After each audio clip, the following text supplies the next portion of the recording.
A modern complaint is the lack of homes that would enable young people, single or couples, to start their journeys up that famous ladder.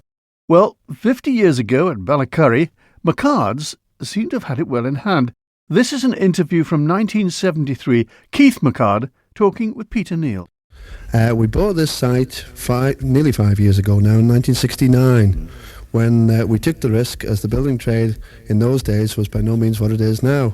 But we felt there was a need for new homes for young Manx couples, and we had confidence in the future. As a matter of interest, how many houses have been built up to now on Ballacurry, and how many have gone to Manx people? Well, we have actually built, sold and occupied 210 houses, and bungalows that is, to date. And of these, 180 have been sold to Manx people.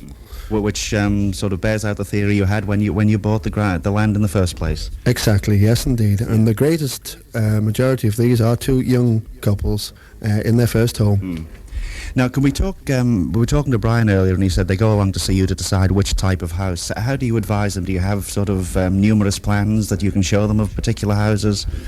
Yes, we have brochure designs which we've made up, which detail a brief specification of each house, and also a little plan showing the layout with the room sizes, etc., and prices together with land prices. Now, if someone particularly didn't want anything you've got there, can they design their own?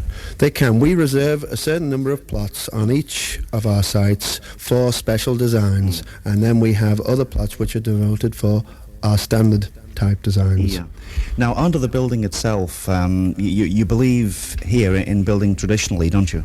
We do indeed. As an old established Manx firm, we believe that traditional building is the best, and it has the lasting qualities which have been proved through the ages. What about the building by private enterprise scheme? I think Ballacurry is the biggest participant in this, isn't it? Quite true, Peter, quite true. I think we can safely say we're by far the largest builders under the private enterprise scheme, and this again proves that we are catering for the young Manx couples. This was, I'm going to say, this is the important scheme for people, isn't it, in the island? It is indeed, yes indeed. It's the main scheme, and that we cooperate well with the local government board, and I think they'll agree with us on this. How many houses eventually are going to be on Ballacurry? We've done it in two major phases, although it's subdivided into smaller phases, but we have a total of about 320 houses in when we'll be completely finished. 320, And I understand that's about 3 years off, is it, roughly? Yeah, 2.5, 3 years would be a realistic, I think, date.